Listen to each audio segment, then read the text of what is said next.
Estamos iniciando mais um programa Viva a Voz Saúde pela queridíssima rádio Nossa Senhora de Copacabana, a onda que mora em seu coração. Nosso estúdio a 150 passos da praia de Copacabana, que hoje está lotada porque o dia está maravilhoso. Depois de uns 4 ou 5 dias de tempo fechado, nós estamos felizmente agora com o sol a pino.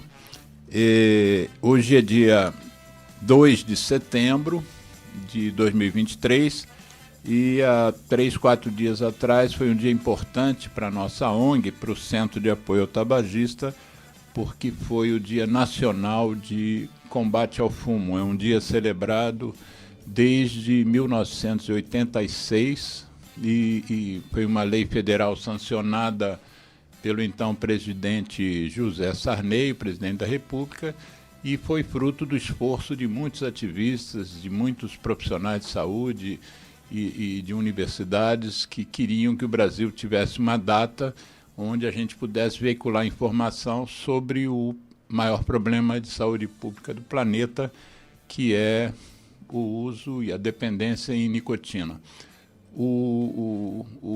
A Organização Mundial da Saúde criou um dia semelhante, cujo nome é Dia Mundial Sem Tabaco, mas depois de nós. Começou a decisão da ONU foi em 1987 e o dia passou a vigorar em 1988, no dia 31 de maio. O programa de hoje, que visa... Nosso programa, em geral, visa sobre temas ligados à saúde, saúde pública, que tenham relevância em termos populacionais. E hoje nós vamos ter a sorte de poder conversar com uma amiga querida, Ana Carolina. Eu treinei para falar o nome dela, mas é Feldenheimer. Ana Carolina Feldenheimer. A Ana Carolina, ela é nutricionista e o programa iria terminar se eu fosse ler todo o currículo dela aqui, mas eu vou dar só uma pequena palhinha. Ela é professora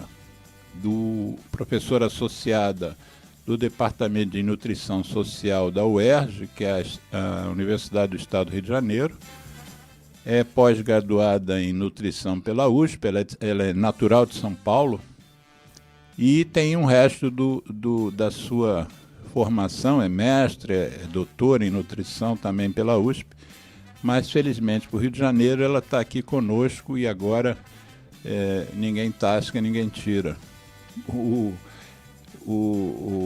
Ana Carolina, normalmente, assim, antes da gente entrar no tema do programa, eu peço para o convidado e para a convidada se apresentar e comentar um pouquinho por que da escolha, né?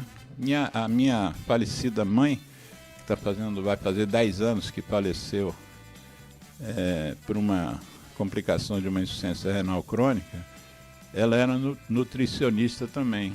E eu cresci, meu pai era médico, clínico geral e cardiologista, e eu cresci vendo os dois conversando sobre questões de saúde, que em algum momento eles trabalharam juntos no hospital psiquiátrico aqui do Rio de Janeiro, que na época era famosa, a Casa de Saúde Dr. Eiras, não é do seu tempo aqui no Rio. E então eu tenho eu fico muito sensibilizado quando eu entrevisto uma nutricionista. Mas por que você escolheu esse caminho da nutrição para ser a sua carreira?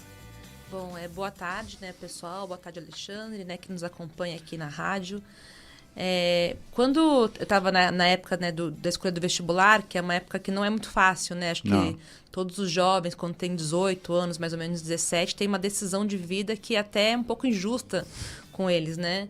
E eu tinha muita dúvida do que eu seria quando, né, da chance, né? Eu tinha a chance de poder estudar também, que não é uma chance comum a todos os jovens no Brasil. Acho que é importante ressaltar, mas para mim o meu caminho estava claro, minha família pôde oportunizar isso para mim. E aí eu comecei a pensar o que eu ia fazer. Aí minha mãe, né, nessa dúvida, me colocou em teste vocacional, eu fui lá fazer, né, ver qual que era a minha vocação, e minha vocação não deu para nutricionista naquele momento. Deu para quê? Fiquei curioso. Era mais alguma coisa para comunicação, até para teologia apareceu a minha vocação. E aí tinha dúvida se eu queria fazer direito ou psicologia, e aí eu tinha uma tia minha, que também já é falecida, mas que foi muito importante na minha formação, minha tia Marina. E ela falou assim, poxa, mas eu gosto tanto de cozinhar, né? Tem esse jeito, gosto de alimentação. Por que não pensar na carreira de nutrição? E aí eu fui atrás, né? E fui ver o que era, fui ver o vestibular. E aí, né, fui fazer vestibular em São Paulo. Fiz também em Minas Gerais, no interior de São Paulo. E aí acabei ingressando na Universidade de São Paulo. Quando eu entrei para nutrição, eu tinha muita certeza de que eu iria trabalhar com a questão dos alimentos, mas os alimentos...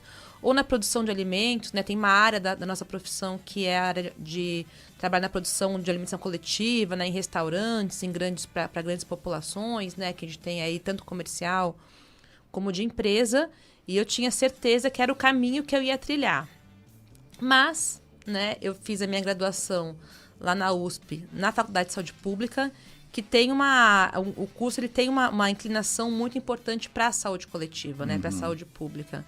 E aí juntou, porque meus pais são sociólogos, trabalhavam com pesquisa, e aí eu comecei também a me dedicar dentro da graduação, e eu fui me interessando, e aí depois, quando eu fiz mestrado, doutorado, eu já ingressei pensando na saúde coletiva e não na produção da alimentação, Sim. que era aquilo que me levou no começo para a profissão. Quer dizer que a sua tia foi a influenciadora. Foi ela que influenciou, devo a ela.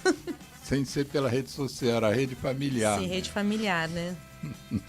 Mas, enfim, eu acho que a nutrição, eu me lembro pela minha mãe, a valorização da nutrição como uma entidade fundamental, ela vem de menos tempo, né? Minha mãe nasceu em 26, ela deve ter se formado na década de 60, e ela tinha lá uma participação na questão da dieta dos pacientes internados, chegou a fazer consultório também. Mas, assim, a voz da nutricionista como uma voz de impacto sobre estilo de vida, por exemplo, não era algo muito presente, pelo menos não na minha percepção, que pode estar equivocada também.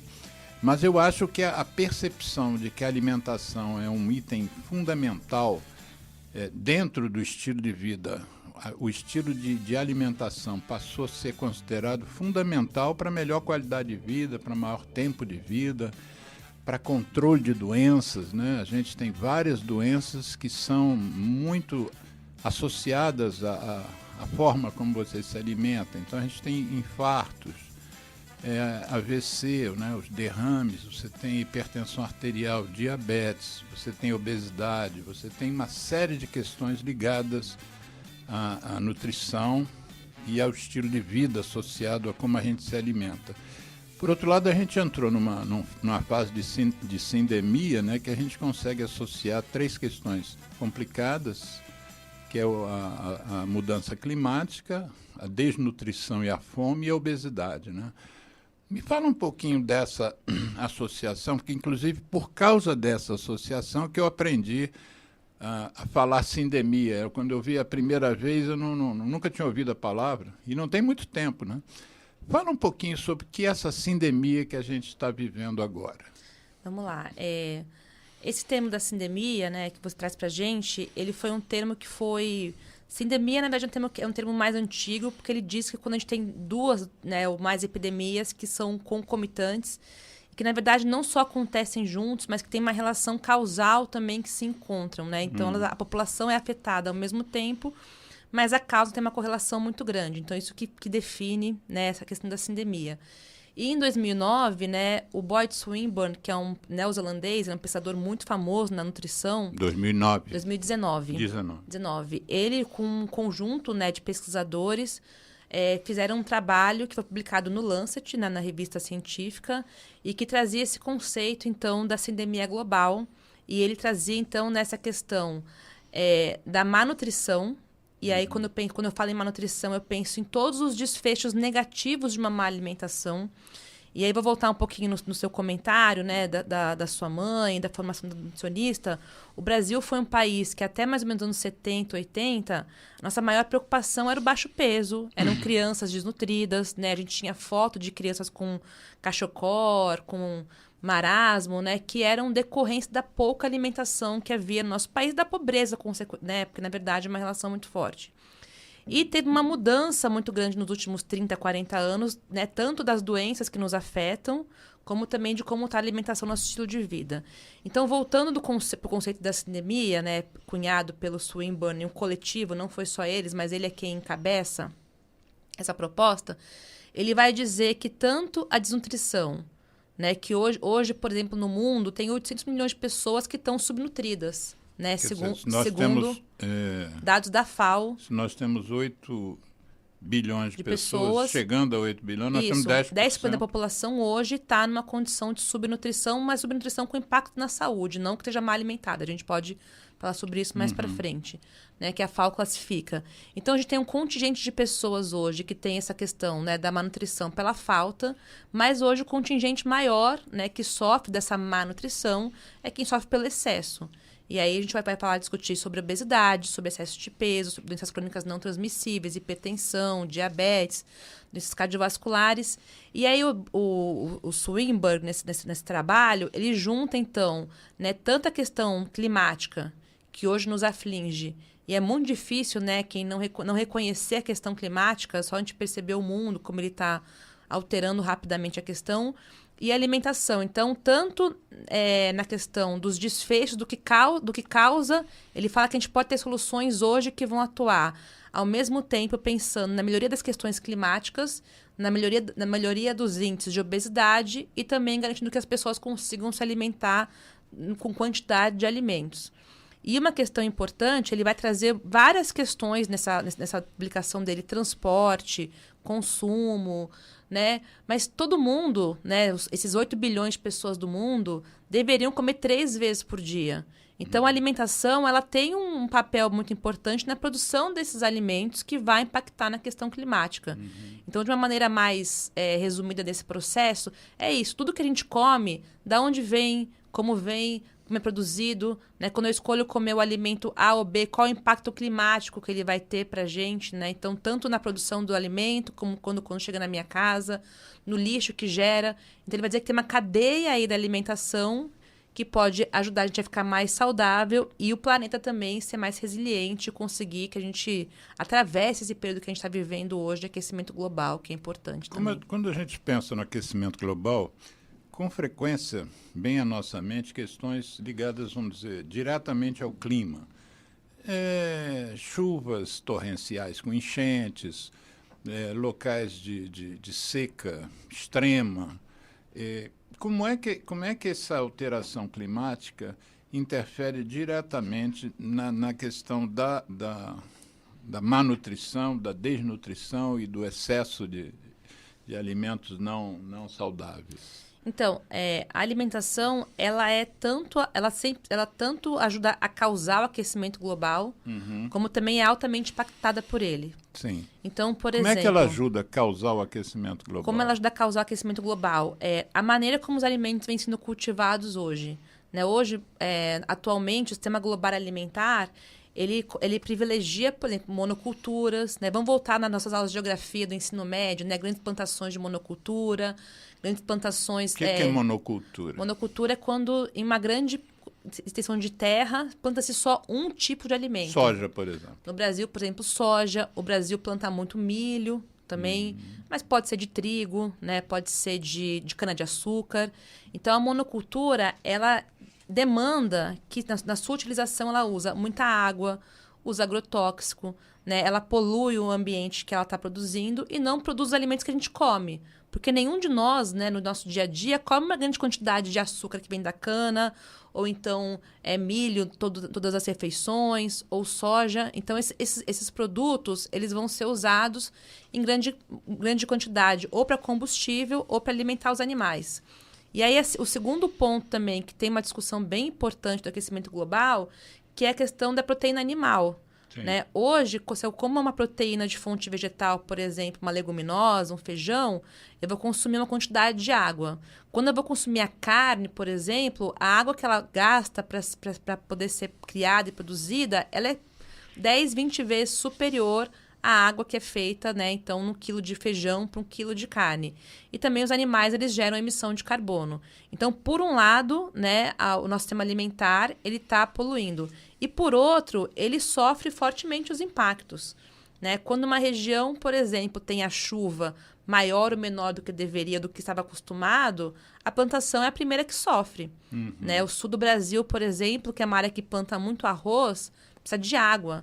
E passou por seca no último ano, por exemplo. Ou então lugares onde onde é mais úmido chove mais, onde é mais seco chove né? Então, quando essa troca do câmbio, né? E também o aquecimento. Quanto mais quente fica a atmosfera, muda o padrão no qual os alimentos são criados, né? E são cultivados. Então, tem que usar mais defensivo agrícola, mais agrotóxico, mais fertilizante, mais água. Então, isso também tem impacto no que se consome e na poluição. Então, a alimentação, né, o sistema alimentar, ele pode tanto ser causador ou ser também, né, sofrer as consequências. E, por um outro lado, a gente pode ter um sistema alimentar que ajude a evitar isso. Né? Então, a gente também pode fazer um contraponto, que é a proposta do Swinburne. Em relação à mudança climática, que afeta a plantação, no caso aí de enchentes e de secas, você com isso, você produz menos, quando produz menos o custo aumenta. E o custo aumentando, as pessoas de menor renda não vão ter o mesmo acesso que teriam se o custo fosse menor, né? Isso mesmo. Que influencia, inclusive, na inflação, né? Os alimentos podem ter um peso grande na inflação. E o Brasil é um grande exportador de alimentos, né? Como é que você, que é estudiosa nesse tema, consegue... Vira e mexe, a gente diz que o Brasil alimenta o mundo, né? Como é que pode a gente... O que justifica a gente ter desnutrição no Brasil? É uma inequidade social é suficiente para justificar isso? Então, o Brasil, ele é chamado de celeiro do mundo, mas a nossa maior produção de alimentos hoje é a produção, como a gente estava falando, né, de soja ou de milho e cana-de-açúcar. Né? Então, os grandes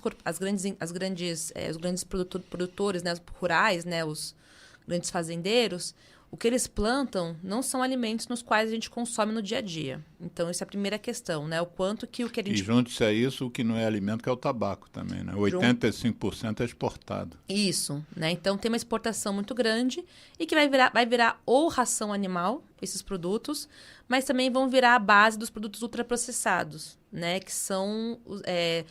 o que são esses produtos, né? É importante explicar. Eles são definidos como formulações industriais, mas vamos pensar no supermercado quando a gente vai lá fazer nossa compra, né? Quem são esses produtos? São aqueles produtos que têm uma quantidade enorme de ingredientes e que a gente não identifica os ingredientes quando lê o rótulo.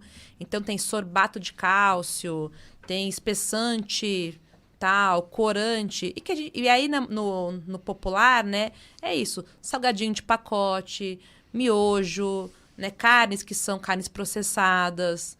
A margarina do nosso dia a dia. Embutido, né? Embutidos. Por que tem esse nome de embutido?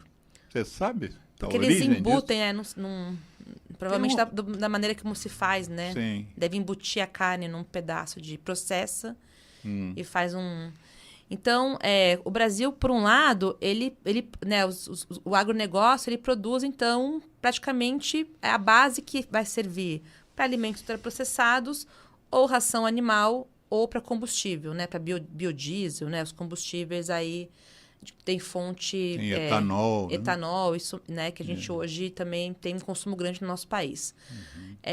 E, por outro lado, quem hoje produz a alimentação que a gente levar para a nossa mesa, né? A comida de verdade, o arroz, feijão, a carne, legumes e verduras, na verdade, é o pequeno e médio agricultor, que a gente chama ele de familiar.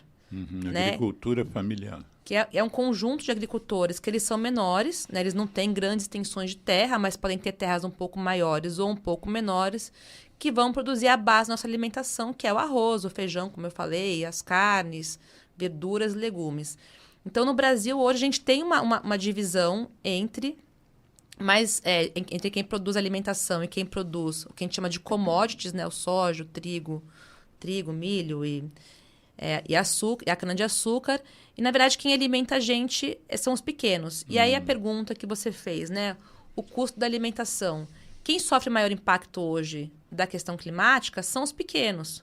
Os pequenos têm menor financiamento bancário dos bancos, têm menor crédito, a sua plantação está muito mais... o dinheiro, ele planta, ele vende o que ele pega, ele reinveste na sua plantação, na sua propriedade.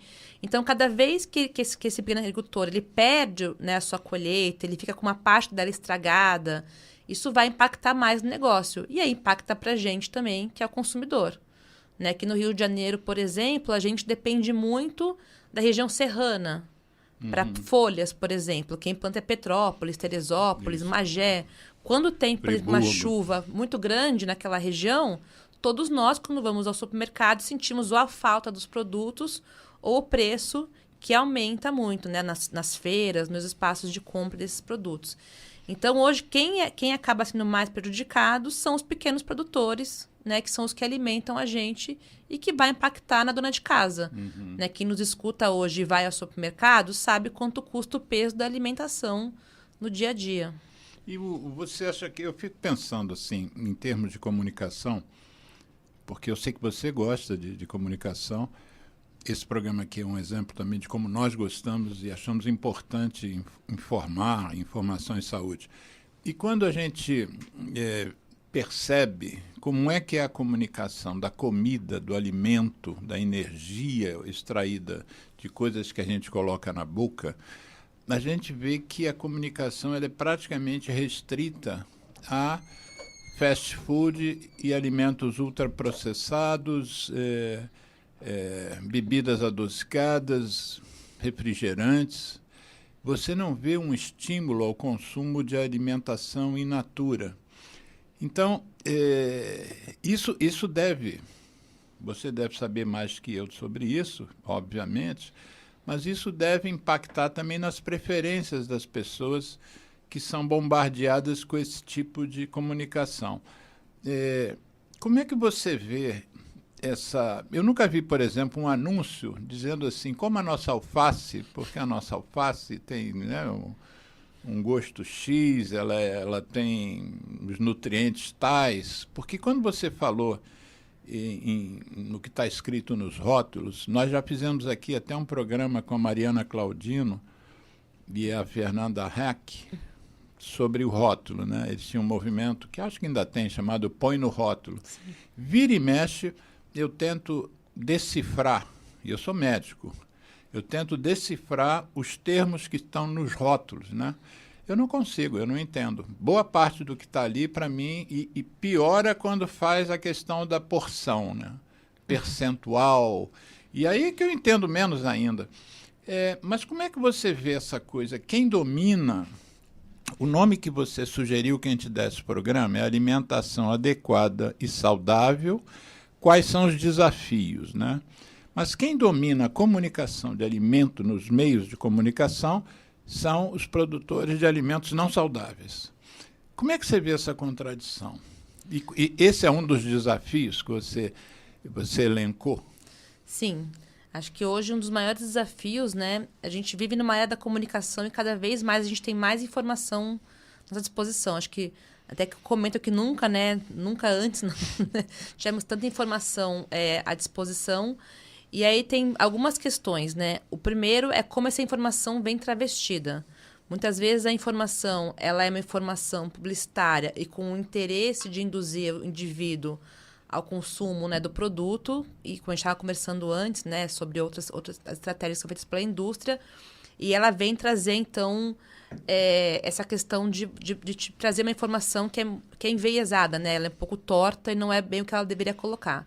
Então, isso é a primeira coisa que eu coloco. E vou falar um pouco sobre isso mais.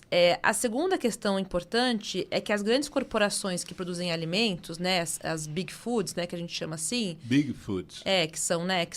Tem a Big Tobacco, né, e a gente tem também, que são as corporações, as grandes marcas. Qualquer um de nós aqui, se pensar rapidamente, vai poder citar 3 ou 4, 5 marcas de alimentos, né, que conhece, que todo mundo conhece, sabe quem são marcas que têm um prestígio na nossa população, né? Então, essas corporações, elas gastam grande parte do seu orçamento com propagandas. Exatamente como a indústria do tabaco. E essas propagandas, elas foram mudando o seu perfil ao longo do tempo. Se a gente for pensar o quanto... Nós estamos em 2023. O quanto o mundo mudou de 2020 para cá, né? A gente pode fazer essa volta, né, e ter a consciência sobre isso. A gente não tinha um celular. Hoje todo mundo tem um celular que tem foto e imagem. Todo mundo entra em rede social, né? Todo mundo não, mas muita gente. A gente tem o Instagram também, o WhatsApp, que também gera muita informação. Então as pessoas trocam muito rapidamente a informação e o conhecimento. E essas companhias costumavam fazer propaganda, grande parte na televisão. Então, a gente assistia televisão, né? As famílias se reuniam, tinha um televisor em casa, assistiam esse programa. Nos tempos dos meus avós era rádio. Era rádio também, meu né? avô tinha foi um dos primeiros a ter um rádio na rua que ele morava. Às tantas horas, as pessoas iam se reunia na casa deles, ficavam sentadas na sala olhando para um aparelho de rádio que ficava no alto assim da parede. Sim. Né? E a gente assistia e a gente tinha uma propaganda muito grande desses produtos, né? Era a propaganda, né, do refrigerante, do salgadinho, do estilo de vida e tudo mais. Isso aliado também às propagandas, né, dos fast foods também. E também que a gente via. Eles vendem estilo de vida, vendem felicidade, vendem alegria, vendem jovialidade, inclusão, né? Um sonho que todo mundo quer, né? Todo mundo quer ter amigos, todo mundo quer ser feliz, todo mundo quer fazer parte. Nesses 20 anos, a gente pode pensar nesse período de tempo, houve uma transição muito rápida da propaganda para todos os meios de comunicação. Hoje, por exemplo, eu abro o meu Instagram e aí alguns artistas famosos estão lá colocando: meu filho come este produto no seu lanche da escola. Isso tá no Instagram, tá no YouTube, na propaganda, entre um vídeo e outro, quando eu abro o YouTube para assistir alguma coisa. O Netflix agora, né, cobrando também, dividindo tela, também abriu um espaço. O que aconteceu é que essa possibilidade de propaganda ele foi espalhado numa velocidade enorme, né, até a gente aqui no Rio de Janeiro, a estação de metrô Botafogo, a Coca-Cola, né, mudou o nome da estação. Qual que é a maior propaganda do que diariamente falar que eu vou na estação Botafogo Coca-Cola? Não pegou, né? Teve muita luta aí, uma discussão importante de mudar essa realidade. Então, eles vão colocando no nosso dia a dia. Né? Mudou-se, voltou a ser... Só a estação Botafogo. Isso, voltou a ser o que era, né? Botafogo, inclusive, o time mais auspicioso aí da rodada do Brasileirão. Importante, botafoguenses, estão muito felizes nesse momento. Você é botafoguense? Não sou, mas é que eu acho que é muito fantástico, depois de tanto, né, mudando depois de assunto. Né, mas voltando aqui à conversa. Você lá em São Paulo, qual era seu time? Torço pro São Paulo, ainda torço. Ainda é meu time. São Paulina? São Paulina, que essa semana não foi bem também. Não foi bem.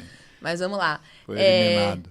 Foi eliminado. Então, a propaganda é uma questão que é importante, que vem aumentando cada vez mais. A informação também, porque...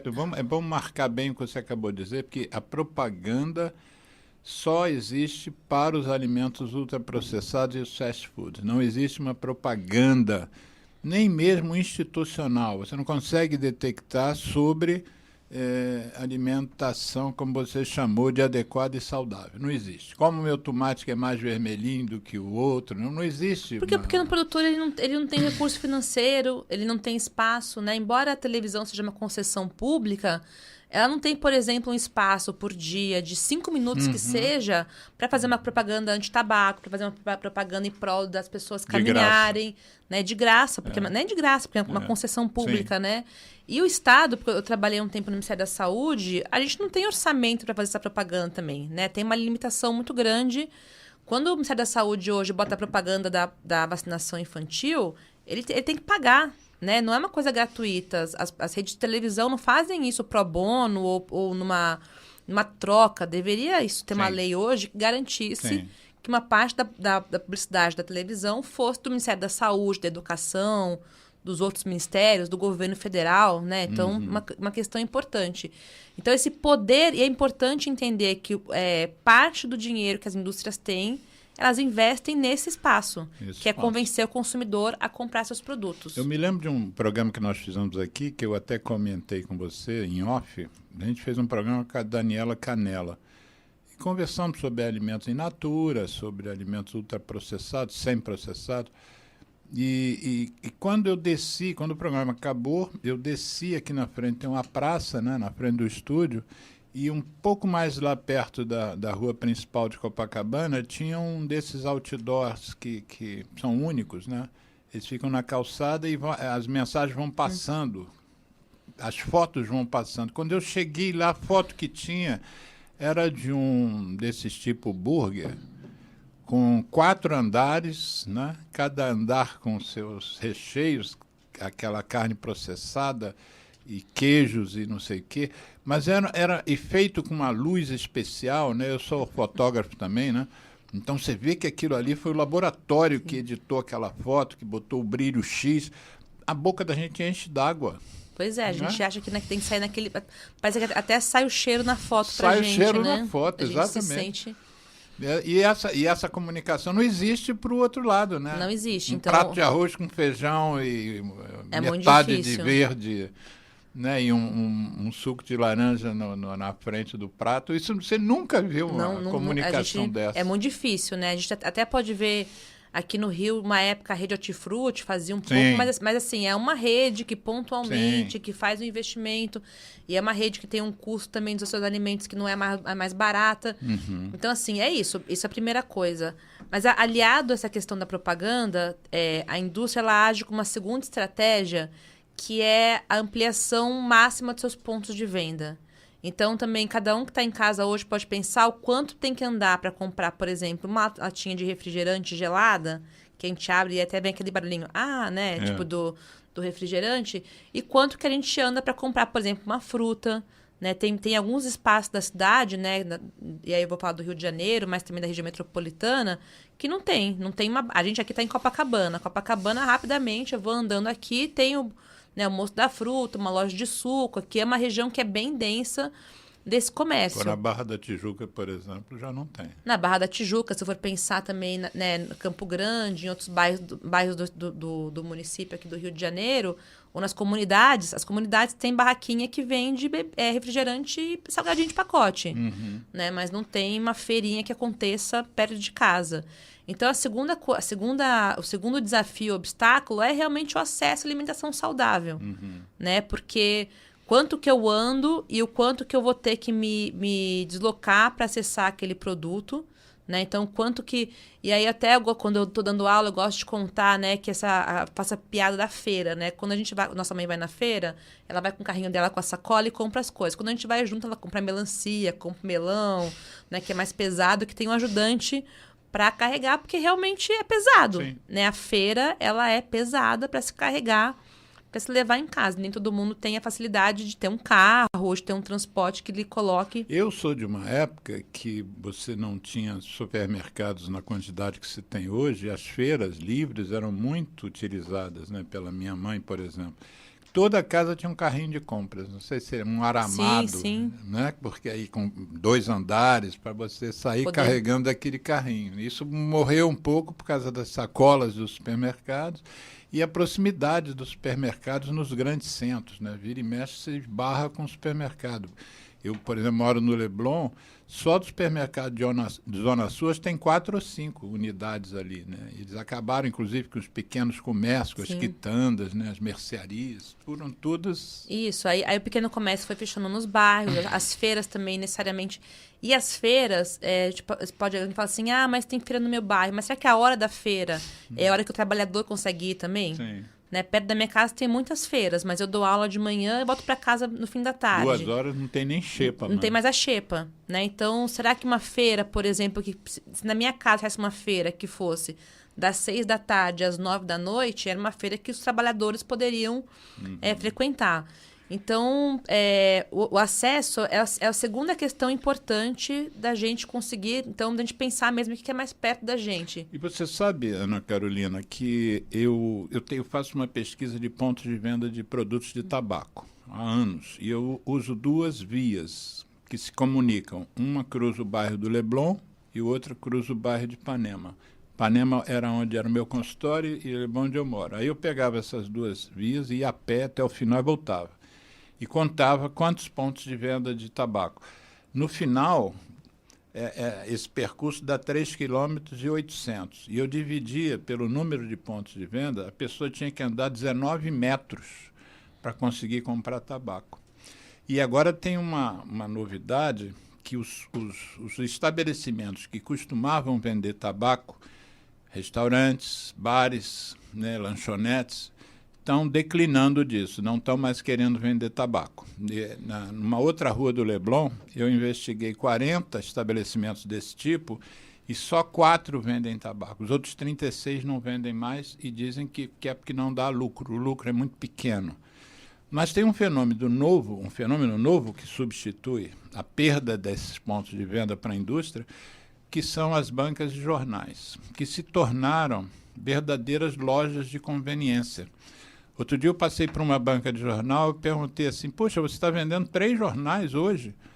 Você está vendendo o Extra, o Dia, o Globo? Ele falou, a gente tem que vender, porque se não vender, eu perco o direito à concessão da minha banca de jornal.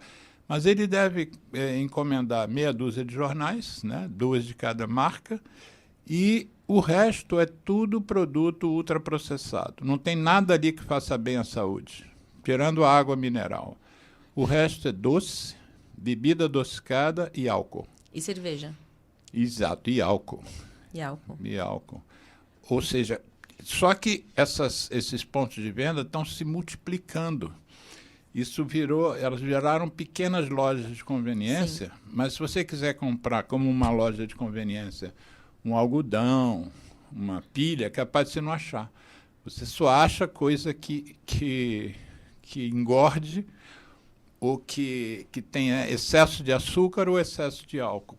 Agora, você falou em educação, né? Nós em propaganda. Agora vamos falar de educação um pouco. O que você acha dessa lei? E depois você emenda com a questão da educação que os pais deveriam ter hoje, porque eu me lembro que nesse avô que eu tinha, que as pessoas ouviam rádio, a geração seguinte, meus pais, né, meu pai e minha mãe. E eu me lembro que minha mãe, eu só tomava refrigerante no domingo.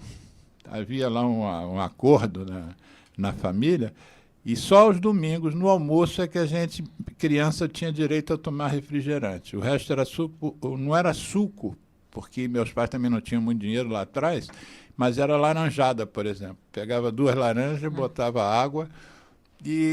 Então, como é que está hoje a criação das pessoas? Tem uma legislação aqui no Rio que parece muito interessante, mas eu queria ouvir a sua opinião, que é a proibição de venda de ultraprocessado nas cantinas das escolas. E aí você emenda com a questão que já não é governamental, mas é familiar. Como é que você acha que deva ser a educação das crianças? Já que elas não vão ver anúncio de ninguém comendo vagem na televisão, como é que você acha que os pais, que eu acho, pelo menos em relação ao tabaco, estão muito perdidos agora com esses cigarros eletrônicos ilegais? Eles não estão sabendo lidar com isso, porque não tem informação. Como é que você acha que os pais deveriam lidar? Então, cantina da escola e a formação dos pais. Tá. Bom, os pais, né? Eu sempre saio da premissa que todos os pais querem fazer o melhor para os seus filhos, sim, né? E se esforçam para isso, né? A gente às vezes julga, né, a paternidade, a maternidade, mas eles estão numa perspectiva de garantir, né, de oferecer, e aí oferecer talvez uma condição de vida melhor do que tiveram, né, ou manter o padrão que tinham anteriormente. Então, acho que eu parto dessa premissa, né, de que os pais têm essa preocupação aí. E aí eu queria voltar, antes da educação do que os pais oferecem, e voltar na questão da publicidade. Porque a gente muitas vezes fica pensando assim, poxa, mas o pai deixou aquela criança fazer aquilo, né? Mas a criança, ela é bombardeada o tempo inteiro, né, sobre informações, sobre fazer parte, sobre o consumo. e também é bombardeada nessa questão do acesso. E aí eu quero voltar pensando nesse público infantil e adolescentes em especial, né? Que são os mais vulneráveis. Então, assim, é lógico que assim, se a casa tiver uma alimentação saudável, se os pais comerem uma comida saudável, comerem arroz, feijão, carnes, legumes, verduras e frutas, na maior parte do tempo, né? Porque também as pessoas podem comer no final de semana o sanduíche, podem comer o bolo, né? Não tem problema nenhum. É lógico que a criança vai ter acesso a esses alimentos e que, em grande monta, vai acabar consumindo. Então, assim, numa lógica muito simplista, é isso. Se a casa tivesse esse hábito seria perpetuado. Mas aí vamos pensar um pouco de como é que as famílias hoje se organizam. Né? Normalmente, hoje, numa família em que tem o pai e a mãe, né, os dois estão presentes dentro do domicílio, muitas vezes os dois trabalham e trabalham mais de 40 horas por semana. Então, aquele tempo do preparo da comida, da compra, da organização da casa, é um tempo que está ficando cada vez mais escasso. E quem mais sofre essa conta, infelizmente, ainda são as mães, né? As mulheres que têm a responsabilidade de gerenciar o lar, embora devesse ser compartilhado. Então, essa é a primeira questão. E tem as famílias que têm muitas vezes, só a mãe também, né? Todo mundo aqui conhece famílias em que a mãe gerencia a casa, a mãe que trabalha. Então, a realidade de hoje é uma realidade que impõe, muitas vezes, uma dificuldade da família garantir que a alimentação do lar seja, né, arroz, feijão, carne, né, a comida que a gente... Vamos imaginar como nossos avós comiam e manter esse padrão. Porque muitas vezes nossos avós, os avós saíam para trabalhar, as avós ficavam em casa e conseguiam gerenciar. Nas famílias, na geração dos nossos pais, muitas vezes a avó continuou cuidando dos netos, né? E hoje essa avó também, às vezes está, às vezes não está, e ela tem o direito de não estar também nessa função. Eu acho que isso é uma questão importante, porque a gente muitas vezes acha que essa alimentação ela tá ruim porque é falta de vontade, mas muitas vezes é uma possibilidade do tempo. Por outro lado, há hoje uma oferta também de comida pronta, né? Se a gente for pensar hoje, uma família que tem um pouco mais de renda, ela pode se alimentar todo o tempo de comida que vem fora de casa pronta. A gente tem aplicativos, tem essa questão do iFood ou de outros que a gente ligue rapidamente a comida chega na nossa casa. E né? Os congelados do supermercado. Os congelados também. do supermercado também, que tem um custo mais baixo, né? Então, as crianças, elas acabam sendo um reflexo não só do mundo dentro da casa, mas do mundo como um todo que a gente está vivendo. E aí é importante, por exemplo, valorizar... Hoje, no Brasil, a maior parte das crianças do ensino fundamental vão para a escola pública. E a gente tem o Programa Nacional de Alimentação Escolar, que é o PNAE. O PNAE, ele é um espaço muito protetor para as crianças, né? Porque ele oferece comida, então oferece lá arroz, feijão, tem uma variedade ao longo da semana, e é uma proteção de que ela vai ter uma oferta de alimentos saudáveis, né, naquele momento. E aí chega nessa questão da cantina escolar, né? O Rio de Janeiro, o município, a rede municipal do Rio de Janeiro não permite cantinas escolares, isso já há mais de uma década. Mas as escolas particulares não. Não permite... Cantina escolar. O município não do tem Rio de cantina? Janeiro. Nas escolas municipais do Rio, não. Não Nas sabia estaduais, isso já é uma lei bem antiga Tá. do Rio de Janeiro. O Rio é um dos poucos municípios, então as crianças recebem a alimentação do PNAE, só que elas levam de casa. Eu frequento muito escola quando eu vou com os meus alunos, e no intervalo, né, do recreio das crianças tem lá um monte de pacote de salgadinho, guaravita, que elas levam... Trazidos de casa, né, que tem um custo muito baixo, então elas levam isso. E muitas vezes a escola não trabalha, por exemplo, evitando que seja trazido de casa. Isso era uma ação muito importante. Uma vez que a escola não tem a venda desses produtos, é importante que a escola, sim, faça um trabalho educativo, de que para que nesse espaço se negocie uma vez por semana, né, em algum momento esses alimentos não saudáveis entrem, mas que não sejam a rotina, uma vez que a escola oferece alimentação para as crianças. Mas nessa hora do recreio, as crianças estão com fome, por isso que elas comem o que elas levaram de casa? Não dá tempo de esperar o almoço? Mas eles oferecem na hora do recreio a alimentação. Às vezes Mas o horário oferece no lanche, sim. Nas particulares, não, né? E aí hoje tem essa discussão da regulação de uma lei municipal que proíba, então, que nas escolas... Na verdade, não é proibir que tenham cantinas escolares. É proibir que as cantinas vendam refrigerante, vendam salgadinho com alto teor de gordura, com alto teor de sódio. Então, é restringir esse acesso, porque hoje é muito fácil também. Uma criança que vai na escola com R$10 ou com uma conta na cantina, os pais não têm como ficar controlando o que se vende e o que não se vende. Então, a ideia é diminuir a exposição deles nesse espaço. E como é que a escola está vendo isso? A escola privada está achando isso bom ou está achando que vai ter prejuízo porque ganhava dinheiro com a venda desses produtos? Então, tem um pessoal em Belo Horizonte, na UFMG, que vem estudando isso, Universidade Federal de Minas Gerais, né? Tem um grupo lá bem interessante que estuda essa questão da alimentação escolar. Eles já calcularam que hoje é possível o cantineiro ter a mesma quantidade de lucro não vendendo esses produtos. Ele vai ter que se readaptar. E, na verdade, hoje os cantineiros, eles têm uma rede que é a rede de fornecedores que eles, né, que oferecem os produtos para eles, que é uma cadeia. Então, ele vai passar a não vender mais ultraprocessado, ele vai ter que demandar por outros produtos, que vai ter uma rede de fornecedores. Então, a ideia dá para ter uma cantina lucrativa com alimentos saudáveis. E para a escola, é importante também ressaltar que a escola é um espaço de proteção. Da mesma maneira que eu quero que a escola não tenha tabaco, que ela não tenha violência, que ela não tenha assédio contra as crianças, também é importante um espaço que as crianças não tenham acesso a alimentos que, a longo prazo, a longo não, né? Até a curto e médio prazo, vão adoecer as crianças.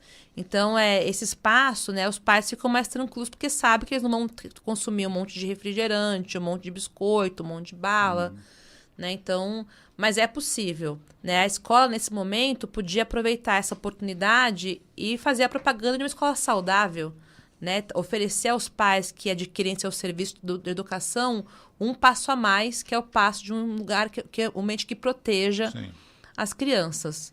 Mas é lógico que, como toda ação regulatória, tem alguma resistência, né? Não é todo mundo que acha que isso facilite. Alguns pais vão discutir da liberdade de escolha de suas crianças. Mas uma criança não tem uma capacidade cognitiva. Pensando na publicidade, no assédio da indústria, não é ela que escolhe, ela é escolhida. Na época do Natal, por exemplo, a Coca-Cola, aquele caminhão iluminado da Coca-Cola, aquilo fica para o ano inteiro na mente da criança, né? E você falou do acesso. Eu faço uma pesquisa também de preço de cigarro brasileiro e fora do Brasil. Então, eu uso uma marca que é a mais vendida, e um dos motivos dela ser a mais vendida é que ela pode ser encontrada em qualquer birosca do mundo, né? Então, essa marca chama-se Marlboro e ela é comparável à Coca-Cola. Eu me lembro que uma vez eu estava viajando pelo Marrocos, que eu estava fazendo minha formação médica na França, minha especialização. E lá, um feriado, eu fui até o Marrocos. E é só atravessar ali o Gibraltar. E aí alugamos um carro e andei em biroscas assim, birosca mesmo, de barro, rua de barro, as carnes expostas em cima de um balcão, não era na geladeira, para ser vendido.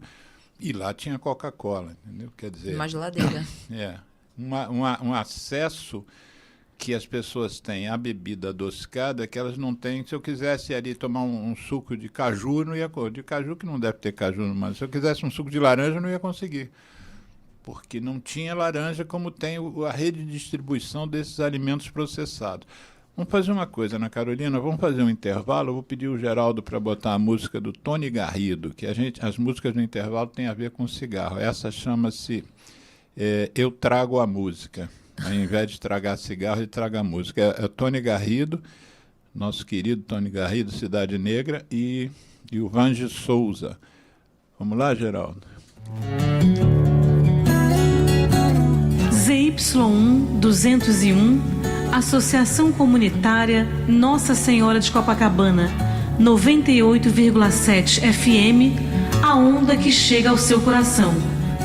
Rua Hilário de Gouveia, número 36, nono andar, Copacabana, Rio de Janeiro.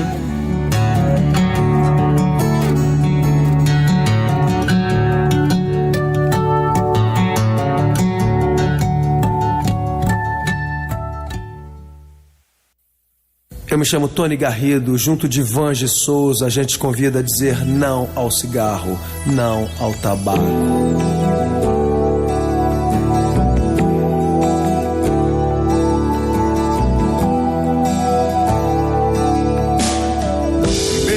Caos da fumaça de tantos carros e chaminés, somado ao ar já pesado, cigarros, charutos e narguilés. É feito estufa, é feito por cada um mais um contra, já são dois a favor do ar mais saudável. Apague o cigarro, acenda o amor. Eu trago a música, soa bem ao meu e ao seu ouvido. Eu trago a música, é o que temos sempre oferecido.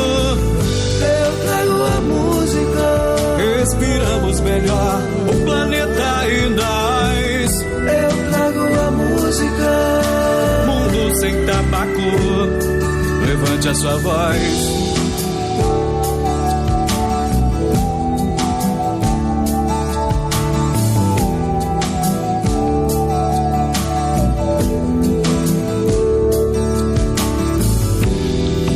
Eu trago a música, soa bem ao meu e ao seu ouvido. É o que temos, sempre oferecido.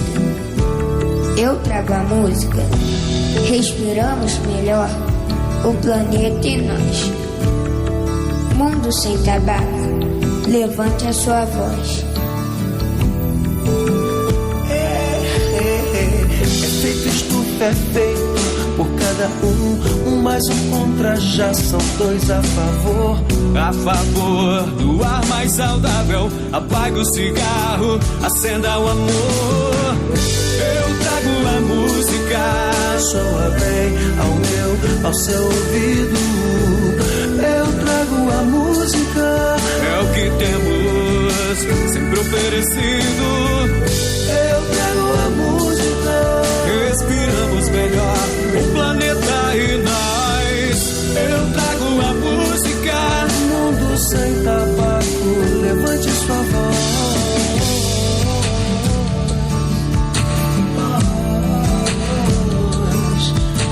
Levante a sua voz.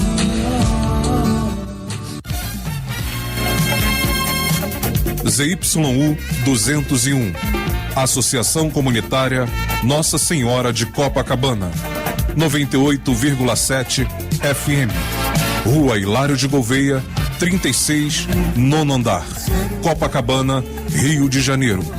Telefone 3649-3411. E-mail estudionsc@gmail.com.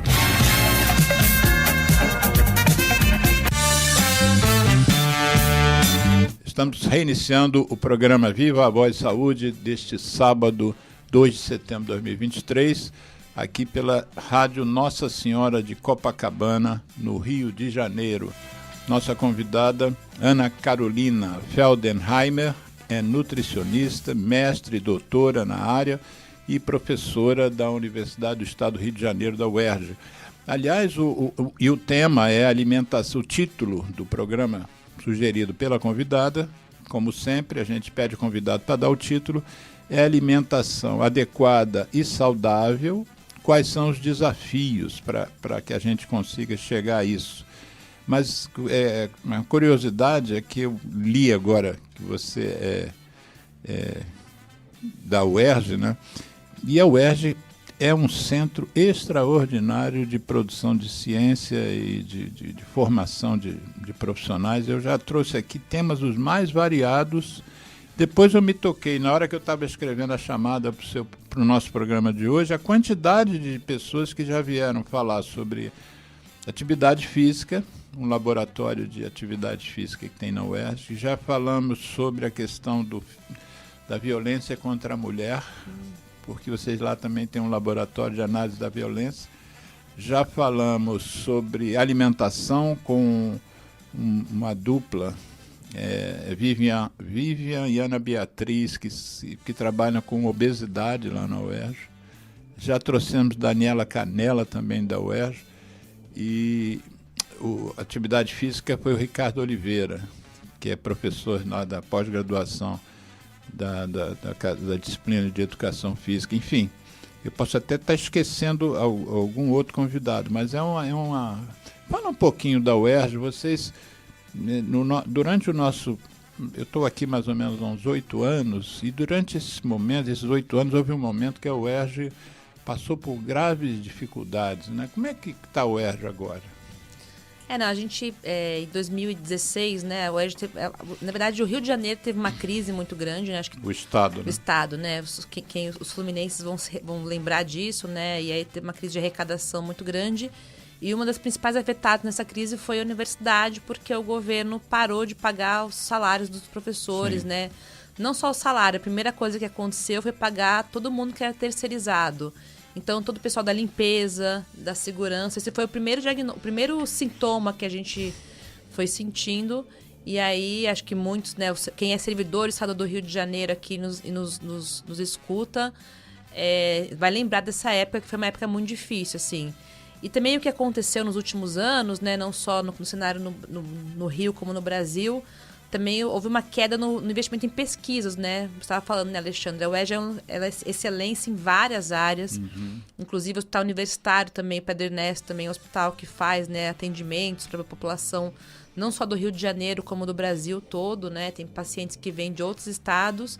E teve uma queda, mas felizmente a gente conseguiu nos últimos anos, né, voltar a ter um investimento adequado à universidade, né? Talvez não suficiente como a gente gostaria, mas as coisas atualmente estão na normalidade da universidade, assim. Então, estamos trabalhando, estamos agora conseguindo recuperar, inclusive, a volta da pandemia, que também todos nós passamos aí por esse período que não foi muito bacana, e tivemos que adaptar nosso trabalho ao remoto. Mas agora não, estamos todos presenciais, as coisas estão acontecendo, estamos no semestre certo. Fico feliz com estamos isso. Bem.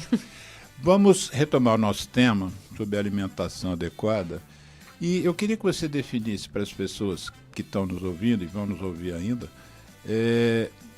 qual é a diferença exatamente entre alimento in natura, semi-processado e ultraprocessado? Tá.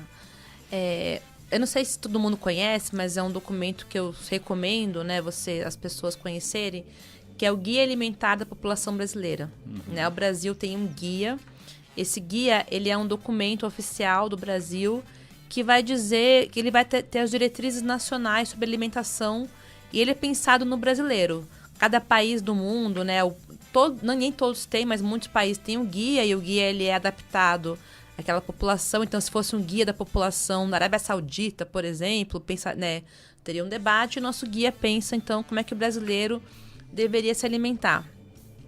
E o nosso guia, ele trouxe uma inovação na versão do ano de 2014, quando ele foi, né, a versão atual de 2014, ele trouxe uma inovação que foi uma discussão sobre uma proposta de classificação dos alimentos. Então, como é que é essa proposta? O guia traz uma classificação de 4 grupos de alimentos hoje que estão na nossa alimentação e todo mundo vai reconhecer facilmente. O primeiro grupo é o grupo que a gente chama de alimentos in natura ou minimamente processados. Quem são esses alimentos?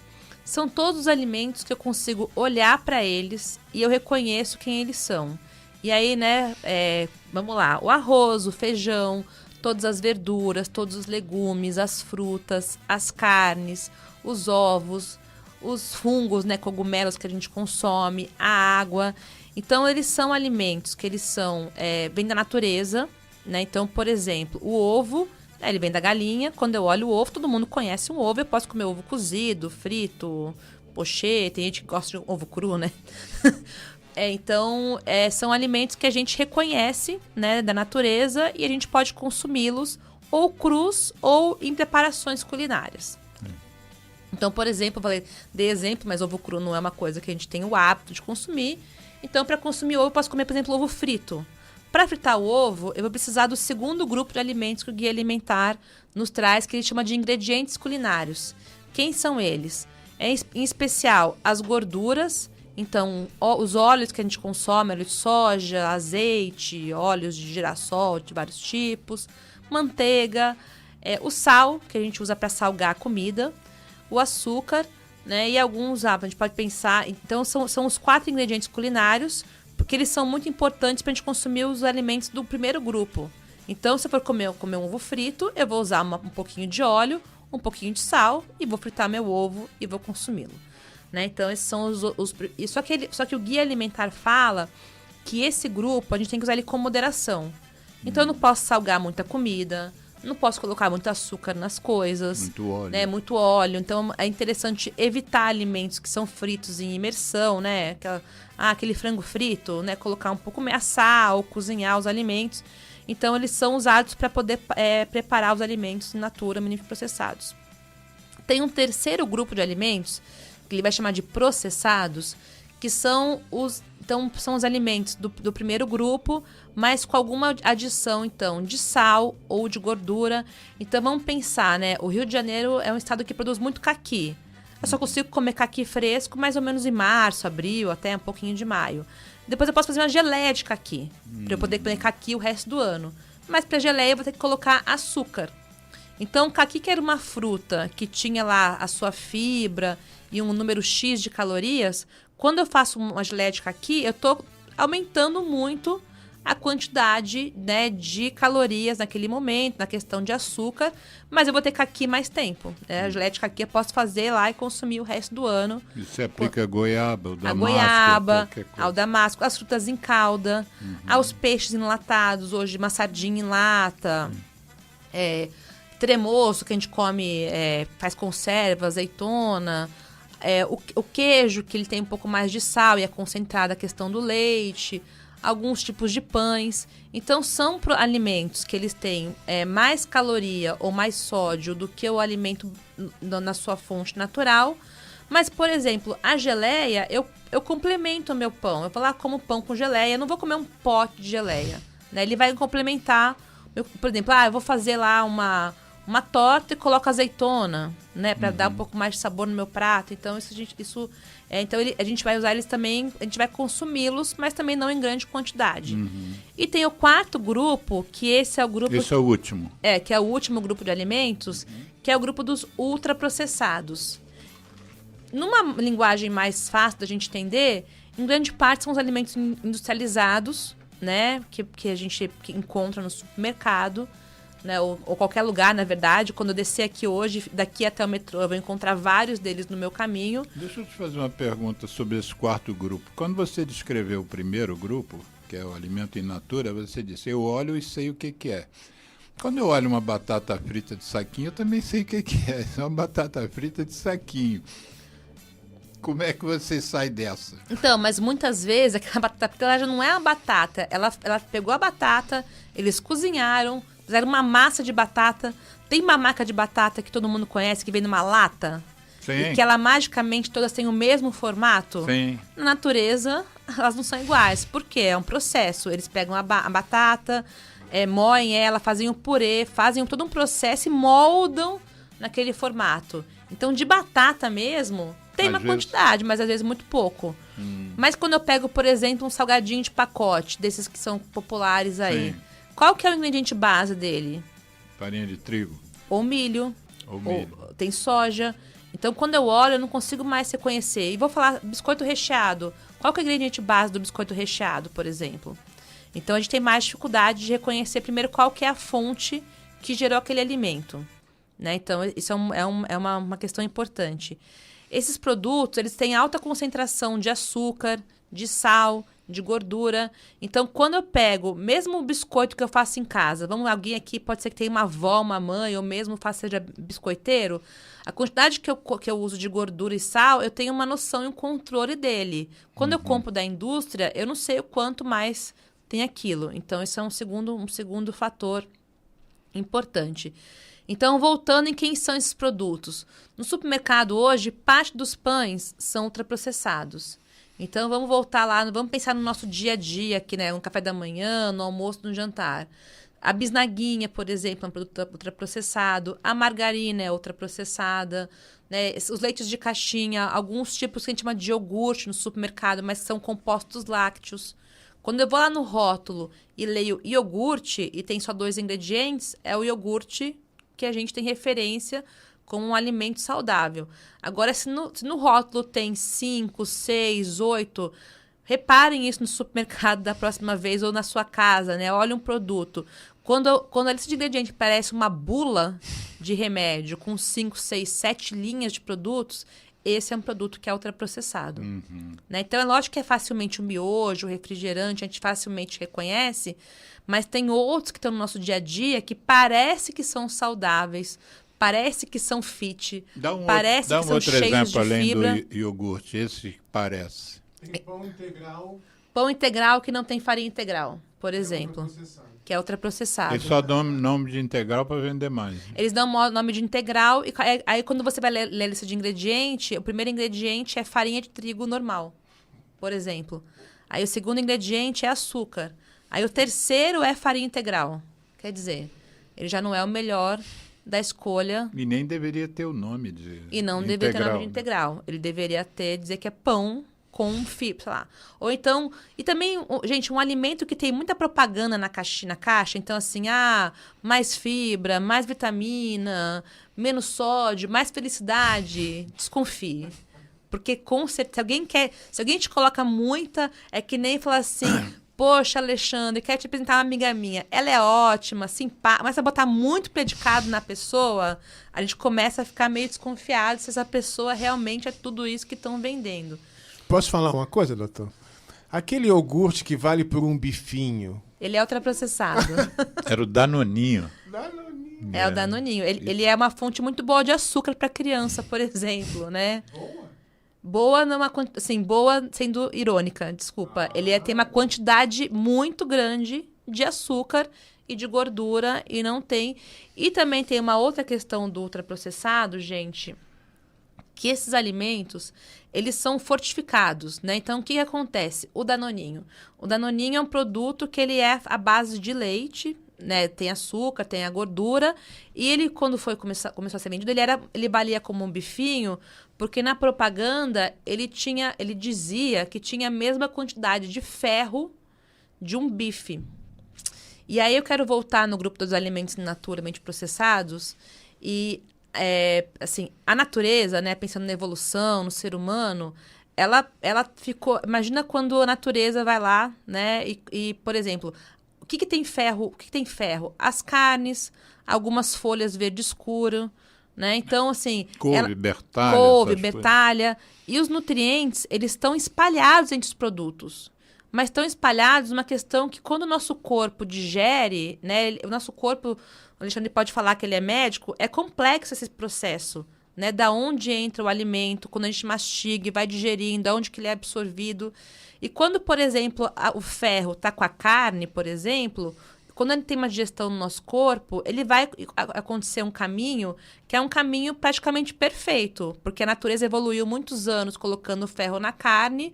Nós somos onívoros, comemos todos os alimentos que existem, né? A gente pode comer de tudo, a gente não é... O ser humano tem essa característica. Então, quando eu como a carne, a absorção do ferro praticamente ela é otimizada. Ela é a melhor possível. Quando eu como ferro num produto que é à base de leite, ele não tem a mesma função na natureza, que entre aspas, do quando está na carne. Então, parte desse ferro eu nem vou aproveitar. Ele nem vai para o lugar certo. Ele nem é o ferro de melhor qualidade. Então, quando eu como, por exemplo, hoje um cereal matinal... Ou, melhor, um achocolatado que tem 10 vitaminas e ferro, ele é açúcar, corante, gosto de chocolate e o pó das vitaminas que estão lá colocadas. A vitamina C, ela vem da laranja, por exemplo, de alimentos cítricos, né? Tá na acerola, tá limão, né? Não tá no pozinho do açúcar. A vitamina D, que a gente tomar provitamina, que na verdade tem que tomar sol todo dia, né? Um pouquinho de sol para poder ajudar. O complexo do B. Então, assim, esses produtos ultraprocessados, eles costumam ser fortificados para ser uma coisa que atrai o consumidor, inclusive os pais, né, acharem que é bom para as crianças, mas, na verdade, a boa vitamina é aquela que vem da fonte que está na natureza, né? Então, alguns produtos vão ter vitamina C, alguns vão ajudar com a vitamina D, alguns vão ter ferro, alguns vão ter cálcio. E aí a gente encontra produtos hoje em que a vitamina é como se ela tá no lugar errado, né? Não tá com quem deveria transportá-la. Não sei se ficou clara essa minha comparação. Eu me lembro de um programa que eu fiz aqui, não sei qual foi a convidada que falou, mas valeria a pena falar de novo. Existem umas caixinhas em supermercado que não são... Os refrigerantes geralmente vendem em PET, né? Essas são caixinhas de... Como é que é o nome daquilo? De papelão? Como é que chama? Tetra Pak. Tetra Pak. E aí tem lá laranja, não sei o quê. E ela me disse, essa convidada, que a legislação brasileira exige que tenha dentro de 1 litro, se não me engano, 1% de fruta. É isso mesmo? Bate esse número pela lei? É que a gente tem uma legislação hoje que fala sobre diferentes tipos de bebida, né? Não sou especialista nisso, mas, por exemplo, suco é só o que é sempre de fruta. Só o que é? 100% da fruta. 100%. Mas nem toda fruta a gente vai conseguir beber o suco. Limão, por exemplo, é difícil eu espremer um copo inteiro de limão. A gente não tem esse hábito, né? Isso não tá... Mas laranja, por exemplo, a gente faz o suco só de laranja, de uva. Sim. Mas algumas frutas a gente bate com água. O suco de caju não é só caju. É uma proporção de caju e água. Então, hoje a gente tem uma legislação que fala do que é suco, que é sempre do fruta, e em especial o que se vende mais hoje no supermercado é laranja e uva. Sim. Tem uma água parte... Água de coco é considerado suco, não? Não, é água de coco. É outro produto. Uma parte dos produtos hoje são néctares. Então, o que eles são? Ele tem uma proporção de fruta, eu não consigo te dizer exatamente qual que é a proporção permitida, mas é mínima. E muitas vezes também a indústria usa de algumas técnicas de colocar um número maior e a vírgula bem pequenininha, né? Aí tá 1,6, aí parece que é 16. Reparem também nos rótulos, né? A vírgula é uma fonte pequenininha e o número é uma fonte maior. E aí a gente fica meio confuso. Só que esses néctares, eles são normalmente... são bebidas que se vendem como suco, né? Mas que tem adição ou de açúcar mesmo, ou de algum maltodestrina, que é algum tipo de açúcar. Ou também eles usam uma outra bebida para adoçar, o que também não é muito benéfico à saúde. Por exemplo, bebida? Suco de maçã. Então, o suco de maçã é bem doce, né? Tem um sabor... Tem lá bebida mista de maçã com uva. Aí eles colocam um tanto de suco de maçã, um pouco de suco de uva e o adoçante para barrar a legislação e para cair numa categoria, por exemplo, que possa fazer uma propaganda ou que não caia, né? No rótulo não vai ter açúcar adicionado muito alto, porque... Isso é uma questão também que a gente pode conversar. O Brasil, a lei de rotulagem está mudando. E a partir de outubro, o consumidor vai poder ver algumas mudanças nesses produtos. Uma mudança muito importante que a gente não tinha. Alguns produtos vão ter uma lupa na frente, na parte superior do rótulo. Então, quando tiver lá alto em açúcar, alto em gordura ou alto em sódio... Então, vai ter uma lupinha e ele pode ter as 3 lupas ou a lupa referente ao seu nutriente. Então, é um produto que tem uma quantidade muito grande. Então, na Páscoa, esse ano já apareceu a lupa em alguns ovos de Páscoa, porque chocolate é um produto que tem alta quantidade de açúcar, né? Os que a gente consome comerciais aí. Então, já apareceu isso lá. E são produtos que a gente tem que consumir com moderação, cada vez menos os que tiverem a lupa. E aí, no rótulo de trás, que tem aquela tabelinha, né, que todo mundo já deve ter visto, né? Ou se não viu, pode ver em casa em algum produto, vai ter uma mudança importante. A gente, até a legislação atual, ela tinha uma questão que você falou da porção. E a porção é uma coisa que é muito confusa para o consumidor. Às vezes a porção é 1,5 colheres de sopa. E aí, gente, como é que faz meia colher de sopa dentro de casa, né? A gente dá aquela olhadinha assim, joga um pouquinho para fora. Ou então a porção é 2,3 biscoitos. Quem come um terço de um biscoito, por exemplo? Então, e os produtos da mesma categoria, às vezes tinham porções diferentes. Então, o biscoito da marca A porção era 2,3, da marca B era 3,5. E aí a gente aqui, né, gente? Ninguém aqui na matemática ficava um pouco confuso. E agora vai ter no rótulo uma informação que eu acho que é bem importante, que é a informação por 100 gramas, Mesmo que o pacote tenha 30 gramas, 80 gramas, 1 quilo, vai ter uma coluna da tabela, vai ter a coluna da porção, essa porção meio maluca aí vai continuar, isso não mudou, mas do lado vai ter por 100 gramas. Então, quando eu vou agora no supermercado, eu vou poder pegar a marca A e a marca B e olhar por 100 gramas e comparar. E aí, gente, muitas vezes a gente compara só a caloria, porque, afinal de contas, caloria é uma coisa, né? Que nos disseram que era uma coisa importante da gente observar. Mas eu posso observar a quantidade de sódio, se eu tenho hipertensão. A de açúcar, se eu tenho diabetes. Eu posso... A fibra, se eu quero um alimento com mais fibra. Então, eu vou poder agora pegar por 100 gramas, que é a mesma base, né? E ter os alimentos para comparar um ao outro. Então, quem tiver mais tempo, mais disposição do supermercado. E a segunda coisa, que é onde eu estava falando do suco, que também a gente... Hoje, o rótulo tem só carboidratos e açúcares totais daquele produto. E o açúcar total, ele é baseado tanto no açúcar daquele alimento como do adicionado. E agora a gente vai ter mais uma linha no rótulo, que é o açúcar adicionado. Então, vamos voltar no suco, que tem suco de maçã. Então, ele vai ter lá a quantidade de açúcar que é da fonte, né? Então, é suco misto de maçã com uva. Mas se tiver açúcar adicionado, vai estar lá quantos gramas foram colocados naquela caixinha de suco, que é muito comum consumir na infância. Né? Os pais, as famílias compram para as crianças. Então, isso é uma coisa que vai acontecer e a gente vai ter que poder usar essa informação a nosso favor. Né? A ideia é evitar os ultraprocessados, mas quando for consumir, olhar o rótulo com cuidado. Você estava falando da vida atribulada das famílias, inclusive famílias que só são conduzidas pela mãe, que também precisa trabalhar. E por outro lado, essas, por exemplo, um suco de laranja, lá no supermercado ao lado da minha casa, você tem o suco de laranja e você tem a data de validade, que em geral é 24 horas, né? Você tem que consumir aquilo logo. E esses Tetra Paks com sucos, né, de marcas as mais variadas e sabores os mais variados, eles têm um tempo que ele pode ser utilizado longo, às vezes de 1 ano.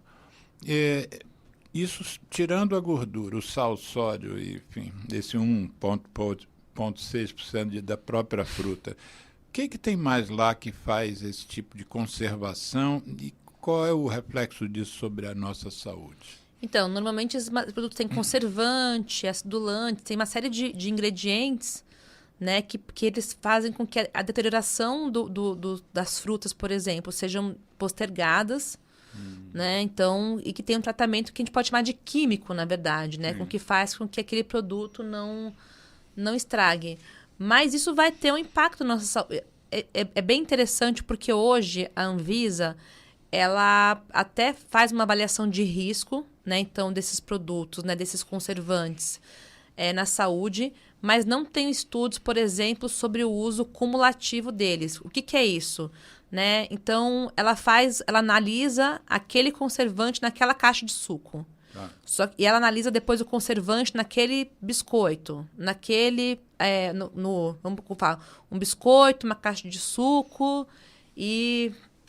num doce, num salgadinho. Só que ela não faz hoje, por exemplo, uma análise do efeito cumulativo. Vamos pensar se a gente só comesse isso. Fala assim, ninguém come. Eu acho que hoje, inclusive entre adolescentes e crianças, talvez tenham grupos que grande parte da refeição do dia sejam alimentos ultraprocessados. A gente não sabe hoje qual que é o efeito a longo prazo de consumir esses conservantes, né? E qual que é o processo metabólico, né, do nosso corpo que vai ser... atravessado, atrapalhado, né? Então, a gente não tem ideia tanto do uso combinado deles, né? Nem do uso a longo prazo. Porque esses alimentos ultraprocessados, eles entraram na nossa vida mais fortemente também há mais ou menos 20, 30 anos, né? Eles não estavam tão disponíveis e tão colocados no nosso dia a dia. Eu lembro na minha infância... eu já levava para a escola biscoito e tudo mais, mas uma quantidade muito pequena. Minha mãe mandava, 3 ou 4 biscoitos. Hoje em dia, o meu irmão mais novo, que tem 7 anos a menos que eu, já comia o pacote de biscoito inteiro. Né? Então, já tinha... Num dia, num período numa sentada, assim. né? E se a gente for pensar isso, o meu irmão tem 30 e poucos anos, isso foi aumentando ao longo do tempo. Só que a gente não sabe, daqui a 20 anos, daqui a 30 anos, qual é o impacto na saúde das populações. As pessoas começaram a fumar. O tabaco é muito antigo, né? Para o mundo, vamos dizer, não de índios, tem mais de 500 anos, mas os índios já usavam antes. Mas, por exemplo, o cigarro, que foi da era da industrialização, né? Final do século XIX, início do século XX, começou a ser consumido e 30, 40 anos depois é que começaram a aparecer, por exemplo, câncer de pulmão. Sim. E que a indústria negava, dizia que era poluição, ou que era o freio dos automóveis. Ela não aceitava que fosse por causa do cigarro. Ou seja, você levou os 40, 50 anos para fazer a associação de causa e efeito, né? Quer dizer, isso que você está lembrando, isso que você está dizendo, bate um pouco com isso, né? Quanto tempo que uma civilização, uma geração acostumada a comer ultraprocessado de manhã, de tarde, de noite, todos os dias da semana, o que isso vai levar? Eu tenho um filme que eu editei, eu edito muito vídeo, né? Eu acredito em comunicação e eu acho que o vídeo, uma imagem dizem que vale mais do que 1000 palavras. Um vídeo de uma lata de Coca-Cola e quem está fazendo a narração vai falando da quantidade de açúcar que tem numa lata. E a imagem é uma colher, só aparece a lata e a colher com açúcar. Ele vai virando assim em cima da lata, o açúcar vai se espalhando sobre a mesa e ele conta ali mais ou menos umas 12 colheres, né, de açúcar. Qual é a função? Por que os adoçantes eles têm tanto açúcar? E qual é o benefício? A indústria quer botar essas coisas que vendem mais, por exemplo, mais gordura, mais sal, mais tempero, nesses produtos ultraprocessados? Então, a questão é que o nosso paladar, ele tem preferência, né? Quando o gosto é mais intenso, a gente acaba comendo aquilo em maior quantidade. Tanto que se a gente pegar uma sopinha meio insossa, a gente vai comer, mas não vai comer 3 pratos... A famosa sopa de hospital. Ninguém come 3 pratos de sopa de hospital se não tiver com muita fome, né? Muito vindo aí, né, de um tempo sem comer.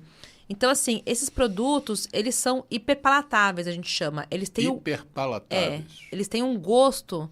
E até pensar... Só que esse super sabor desses produtos, ele vai se refinando, né? A indústria ela vai refinando de um jeito que seja forte, mas não forte para ser insuportável ao consumo. Quer dizer, doce demais. Doce demais, por exemplo, né? Então, isso é uma primeira questão.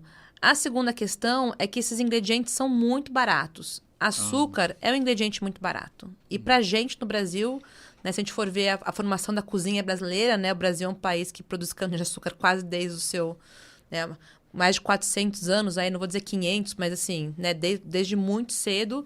Então, o açúcar também sempre foi muito disponível pra gente no lugar no qual nós estamos. E o Brasil produziu açúcar para o mundo inteiro e disseminou a plantação e o consumo desse, que não é tão comum. Né? Açúcar valia muito no começo, hoje em dia ele é muito barato. Açúcar, café e tabaco. Sim. Né? E a gente, quando vai no supermercado, por exemplo, né, na escola lá a gente combina com a merendeira que o suco vai ter pouco açúcar. É atrás de casa. Né? O sal vai ter pouco sal atrás, porque açúcar e sal são muito baratos e a gordura industrial também é muito barata. É muito barato. Então, assim, eles dão muito gosto, né, aos produtos e fazem com que a gente queira comer uma quantidade. A segunda questão também a disponibilidade está muito perto e cada vez pacotes maiores.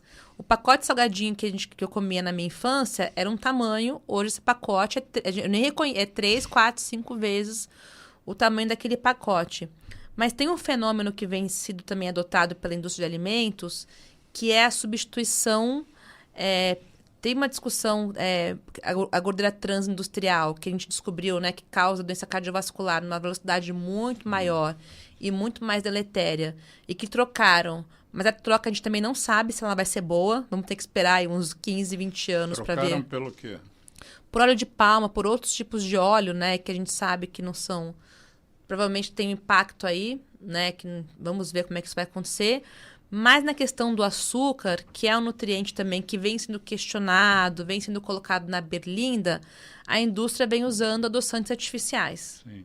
Aqueles que a gente começou a usar também há um tempo, né? Pela questão do diabetes, e que isso vem sendo composto. E no Brasil hoje é permitido bebidas adoçadas. Isso não era há 5 anos atrás. Hoje em dia já é uma combinação de açúcar com adoçante artificial. Antes não era permitido? Não era permitido. Isso mudou faz mais ou menos uns 5 anos. Uma lei do MAPA, ele mudou e pela pressão da indústria de refrigerantes. Diz o que é o MAPA. O MAPA é o Ministério da Agricultura e Pecuária, que é o ministério que cuida... o Brasil hoje tem alguns órgãos que legislam a alimentação no Brasil. Então, um deles é a Anvisa, Agência Nacional de Vigilância Sanitária. Ela cuida de uma parte das regras, mas todo o alimento de origem animal, né, então, e parte das bebidas, quem regula é o Ministério da Agricultura e Pecuária. Então, eles que dizem quais são as regras, quais são os padrões desses produtos, o que é um queijo, o que é um requeijão, eles vão definindo, tem regras para isso no nosso país, e liberou, então, a possibilidade de bebidas que concentravam, né, açúcar com adoçante artificial. O que acontece hoje? O dulçor permanece o mesmo, né, o gosto, tem um investimento muito forte disso, mas com uma proposta de menos calorias. Mas aí também tem uma casca de banana, né? Porque duas questões, né? O nosso cérebro, quando ele coloca na nossa boca uma colher de açúcar, ele entende, opa, açúcar. E tem um processo fisiológico que vai acontecer, né? Então vai no pâncreas, o fígado, que vão liberar hormônios que vão capturar isso no nosso corpo. Quando eu consumo uma quantidade de açúcar no nosso cérebro, que ele fala assim, opa, esse tanto de doce é aquele tanto de açúcar, mas não chega lá na digestão, né, o comando, vai o comando para o pâncreas e para o fígado e não chega o açúcar, né? Qual que é o impacto? A gente não sabe ainda. Não sabe ainda. Tem estudos ainda que estão discutindo, né? Qual que é o impacto da questão cerebral. Mas quais são as hipóteses? A gente pode aumentar a obesidade, por exemplo, do corpo. Usando adoçante. Usando adoçante. A gente acha que consumiu... Edulcorante, que eu acho que agora é o nome certo. É o nome científico, é o nome deles, né? Mas pra gente que está aqui, né, adoçante artificial. Que a gente tem vários no mercado e que tem...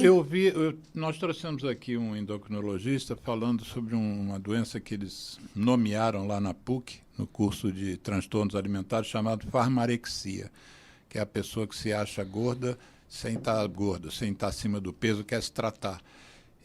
Depois eu ponho até um link desse programa aqui para os ouvintes. Mas e ele falou que o que se chegou à conclusão é de que o adoçante não emagrece. Sim. Agora você já está trazendo não está afirmado isso, uma possibilidade. Uma possibilidade, que o adoçante tem que entender. Engorde. Não, porque na verdade... Leve à obesidade. Ele pode levar a processos endócrinos, isso é uma hipótese, né? Não está confirmada, a gente tem que tomar cuidado com isso também, de não dizer coisas, né? Mas a gente talvez possa ser, inclusive, um dos disparadores, né? As pessoas... E a ideia é lógico, né, gente? Não estamos falando para você começar a comer muito mais açúcar também, porque açúcar não é... A gente tem que consumir com cautela, né? Sim. A gente não tem que ter aversão a ele. O ideal seria o açúcar da fruta, né?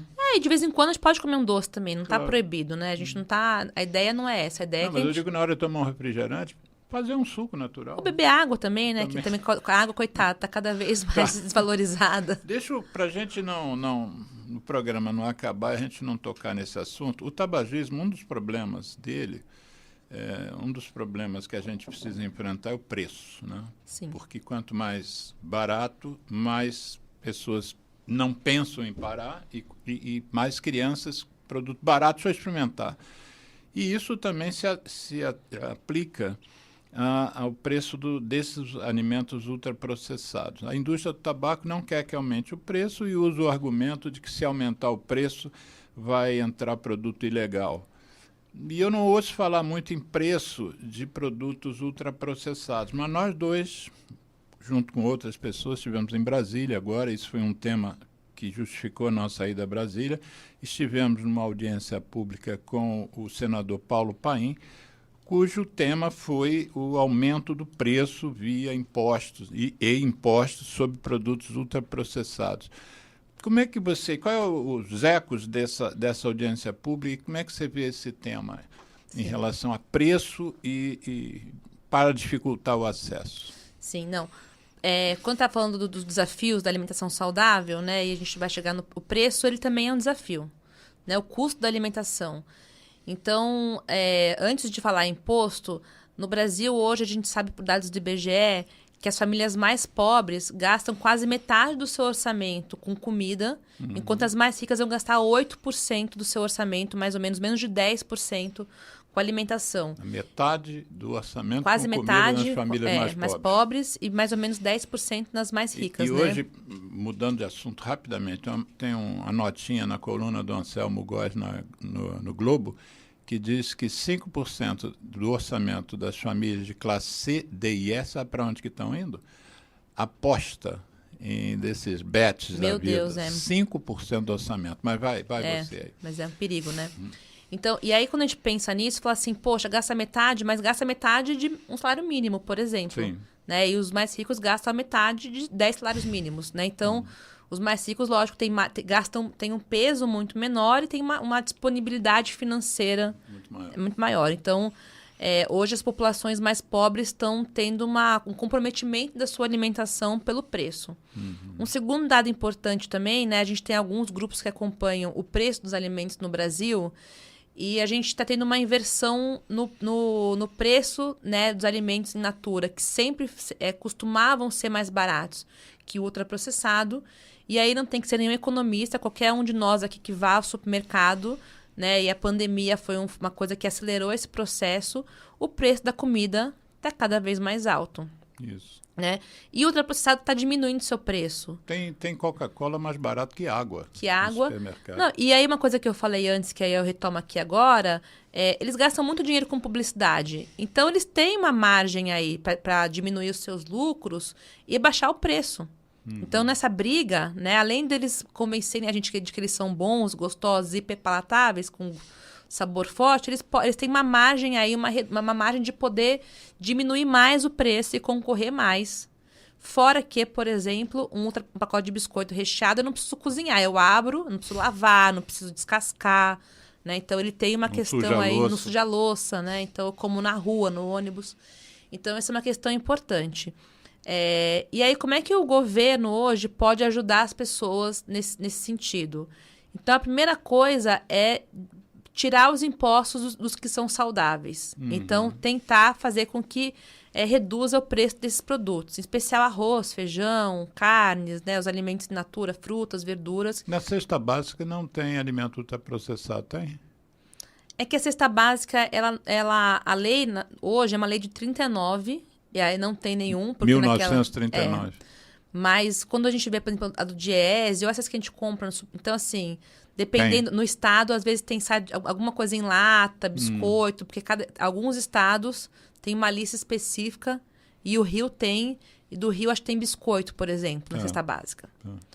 Então, a primeira coisa é que o governo não ganhe impostos sobre esses produtos para que a gente possa consumi-los. Mas para que, vamos marcar bem isso, para que o alimento mais saudável seja fique mais barato. Isso. E aí, do outro lado, né, nessa questão da reforma tributária, que a ideia é discutir um imposto único, né, para todos os produtos, uma alíquota média, né, que não varie muito. Tem uma ideia também de alguns produtos terem um imposto a mais. Por quê? Porque esses produtos são nocivos à saúde. Né? Eles já são produtos que são mais baratos e que são nocivos e que vão ter impacto. Então, que eles paguem, a ideia é que eles tenham esse imposto. Ele tem dois motivos. O primeiro, para aumentar o preço desses produtos e desestimular o consumo. Segundo, porque a gente tem que também recuperar o imposto daqueles produtos que não estão pagando imposto, que são saudáveis. Né? E terceiro, porque se eles causam mal à saúde, quem vai pagar a conta somos nós, pelo SUS. Né? Porque todos nós pagamos para o SUS funcionar. Pelo INSS, com as mortes, aposentadorias precoces. E pelo sofrimento também, né, gente? Porque uma morte precoce, bem ou mal, ela causa, né, um sofrimento, uma questão econômica. Então, hoje há uma discussão importante de que refrigerantes, alimentos ultraprocessados... Qual é a história que rola com refrigerantes em Manaus? O que rola em Manaus é que Manaus, no passado, foi criada uma Zona Franca. O que é isso? É um espaço que era para estimular que o país se industrializasse. E na Zona Norte, então, a ideia é levar indústrias e as indústrias que lá produzissem, tanto que quem é mais velho, na região norte. Na região norte, na região de Manaus, na verdade. Sim. Quem é mais velho, todo mundo tinha uma televisão, um rádio, que tinha aquela águia produzida na Zona Franca de Manaus. E esses produtos iam ajudar, então, a impulsionar a economia do país, a indústria, e iam ter um imposto diferenciado.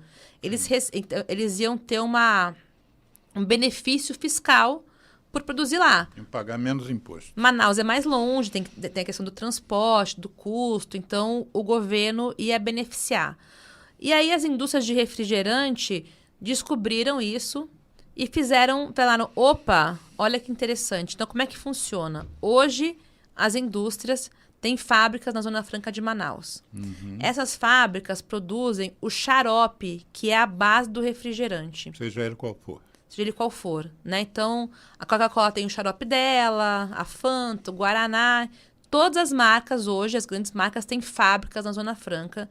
Inclusive, não só de refrigerantes, mas de bebidas também. O mate da praia que a gente bebe aqui no Rio de Janeiro, o xarope do mate é feito na Zona Franca de Manaus. Por ser feito isso, ela recebe todo o benefício fiscal, né? Então, e aí, como é que é o refrigerante no Brasil hoje, gente? Esse xarope é feito na Zona Franca de Manaus e ele é envasado e eles mandam para os estados. E nos estados, eles engarrafam o refrigerante. Eles misturam o xarope com água com gás, colocam o rótulo, envasam ele.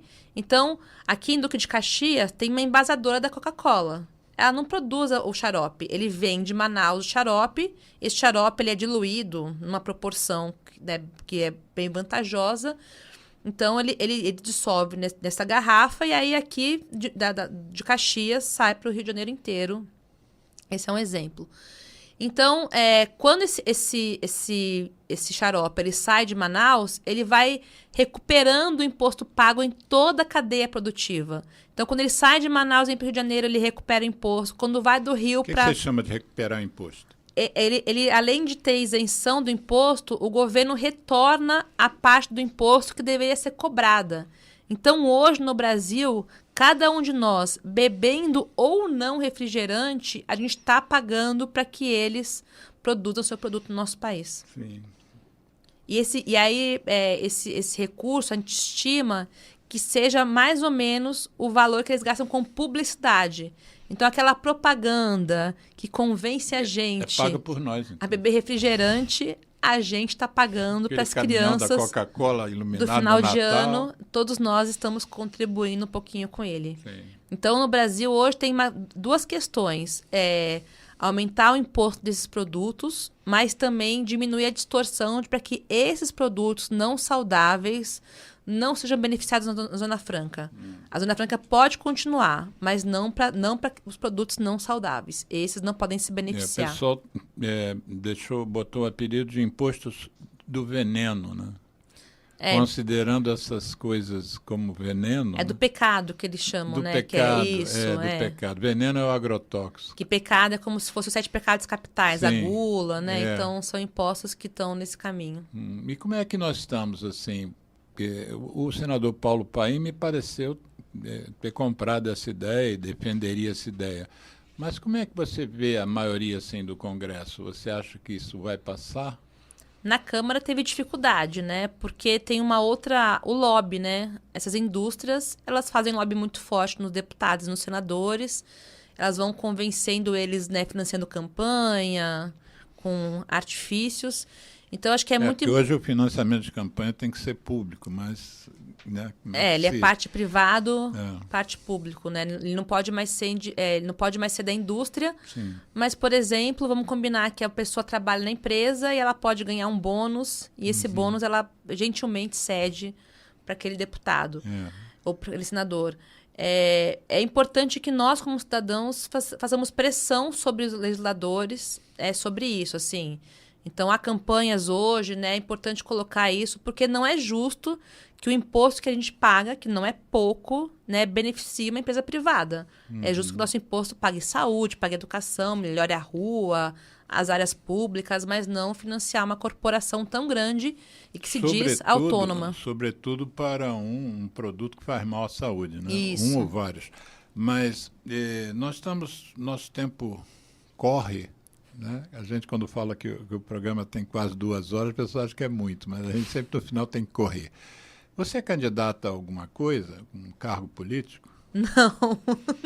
Se você fosse candidata, como é que você pediria para as pessoas votarem em você, dizendo que você defenderia essa questão do imposto menor para alimentação in natura e maior para os ultraprocessados? Mas, resumindo, o que você diria para as pessoas para que reduzam o consumo do ultraprocessado e aumente o consumo do produto in natura?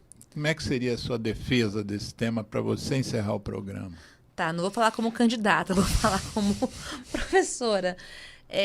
Eu acho que quando a gente faz uma escolha, né, tem uma discussão importante, quando a gente pensa em saúde e no cuidado dela, muitas vezes a gente tem muita dificuldade de entender que um ato que eu tenho hoje vai ter um impacto a longo e médio prazo, né? A gente tem dificuldade de pensar no futuro.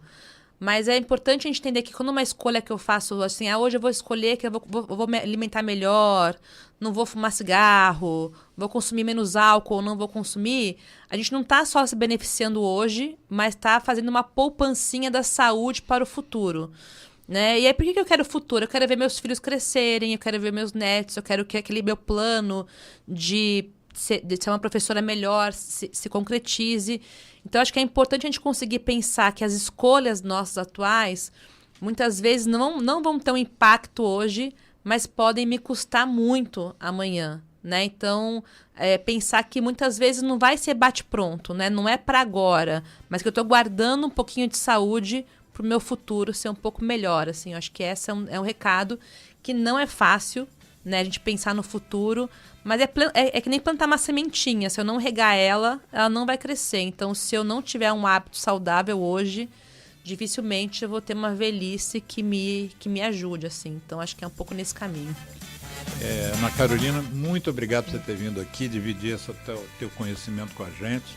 Aos ouvintes, eu pediria que quem puder, divulgue o programa que está no canal do nosso Centro de Apoio ao Tabagista no YouTube. Ao Geraldo, muito obrigado pela parceria e bom fim de semana a todos. Obrigada.